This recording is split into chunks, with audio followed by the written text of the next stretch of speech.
कधी कधी साबुदाणा भिजवायलाच आपण विसरतो, मग उपासाच्याच वेळी खूप जास्त अडचण येते. म्हणूनच आज आपण जराही साबुदाणा न भिजवता 20 ते 25 मिनिटातच भिजवून केलेल्या साबुदाण्याच्या थालीपीठापेक्षा एकदम जास्त चविष्ट आणि खुसखुशीत साबुदाण्याचे थालीपीठ कसे करायचे ते आज आपण या व्हिडिओ मध्ये बघणार आहोत. थालीपीठापेक्षा एकदम चविष्ट आणि खुसखुशीत साबुदाणा थालीपीठ कसं करायचं ते आज आपण ह्या व्हिडिओ मध्ये बघणार आहोत. व्हिडिओ शेवटपर्यंत नक्की बघा. नेहमी आपण साबुदाणा भिजवूनच थालीपीठ करत असतो, पण आज आपण इथे ऐन वेळेला तुम्हाला करायचं असेल तर अगदी कोरड्या साबुदाण्याचं आपण हे करणार आहोत. छान कुरकुरीत आणि नेहमीपेक्षा खूपच छान लागतो. अजिबात मऊ किंवा चिवट होत नाही. चला तर मग बघूया. तर इथे आपण 1 वाटी साबुदाणा घेतलेला आहे. हा साबुदाणा असा कच्चाच घ्यायचा आहे. 1 वाटी साबुदाणा घेतलेला आहे. तर हा साबुदाणा असाच कच्चा बारीक करून घ्यायचा आहे. जर इथं तुम्हाला साबुदाणा थोडस वलसर वाटत असेल तर थोडा त्याला 2 मिनिटं गरम करून मग थंड करून मिक्सर मध्ये बारीक करून घेतला तरी चालेल, म्हणजे तो असाच व्यवस्थित वाटला जातो. मी याला असंच वाटून घेणार आहे. रवाळ असं वाटायचं आहे, पूर्ण बारीक नाही वाटायचंय, रवाळ सारखं वाटून घ्यायचं आहे. या पद्धतीने मग ह्याच्यामध्ये 1 वाटी बारीक वरई घ्यायची आहे. आमच्या इथं वरीचं तांदूळ किंवा याला बगरही म्हटलं जातं, हे आपल्याला समप्रमाणात घ्यायचं आहे. तर वरईला सुद्धा आपल्याला मिक्सर मध्ये बारीक करून घ्यायचं आहे.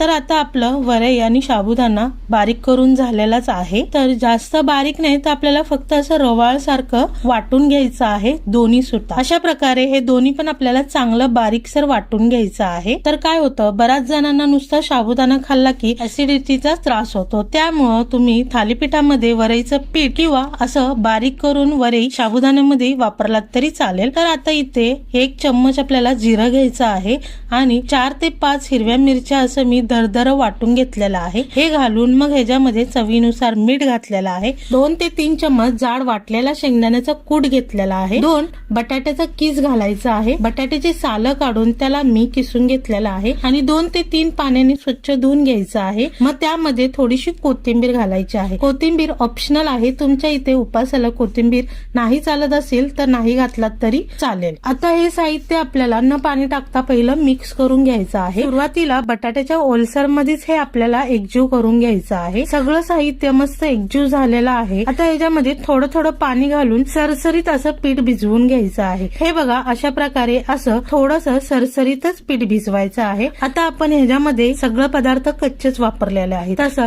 कच्चा साबुदाणा, कच्चा वरई, कच्चा बटाटा असं हे सगळं आपण कच्चच घेतलेलं आहे. त्यामुळे ह्याला 15 ते 20 मिनिटं चांगलं पीठ भिजवून द्यायचं आहे. तर इथे आता आपल्याला पीठ भिजवून साधारण 15 ते 20 मिनिटं झालेले आहे. हे बघा, आता आपलं पीठ चांगलं भिजलेलं आहे. आता थालीपीठ करून घेऊया. तर गॅसवरती तवा तापवण्यासाठी ठेवायचा आहे आणि एक कॉटनचा कपडा किंवा रुमाल घेतला तरी चालेल. त्याला चांगलं पाण्यामध्ये बुडवून घट्टसर पिळून घ्यायचं आहे. आता याला पोलपाटावरती हंतरून घ्यायचं आणि थोडं थोडं पाणी लावून घ्यायचं. आणि आता या पिठापैकी एक छोटासा गोळा आपण घ्यायचा आहे. तर थालीपीठ आपल्याला छोटे छोटेच करून घ्यायचे आहे, कारण या पिठाला नेहमीच्या पिठासारखी बाइंडिंग येत नसते. त्यामुळे छोटासाच गोळा घ्यायचा. तर थालीपीठ थापता थापताच थोडं थोडं मध्ये मध्ये पाण्याचा हात लावायचा आणि थालीपीठ थापून घ्यायचं आहे. थालीपीठ छानसं पातळसर थापून घ्यायचं आहे. तर आता तुम्हाला थालीपीठ थापताना बाइंडिंग येत नसेल किंवा तव्यावर टाकलं की उलटताना जर तुटत असेल तर यामध्ये तुम्ही उकडलेले बटाटे किसून वापरलात तरी चालेल. थोडीशी बाइंडिंग येईल, पण शक्यतो असं होत नाही, कारण आपण पीठ चांगलं भिजवून देतो, त्यामुळे बाइंडिंग चांगली येते. आता आपल्या इथे थालीपीठ थापून झालेलं आहे. मध्ये फक्त एक होल करून घ्यायचा आणि आता भाजून घेऊया. तर हा रुमाल अलगद उचलायचा आणि थालीपीठाची बाजू तव्यावर करायची. रुमालावर थोडस पाणी मारायचं, मग रुमाल काढून घ्यायचा. बराच वेळा काय होतं की वरतून थालीपीठ सुकून जातं. मग लगेच अशा वेळेस काय करायचं की थोडस पाणी किंवा तेलाचा हात लावून घ्यायचा. 1 सेकंद झालं की कडेने तेल सोडून घ्यायचं. मग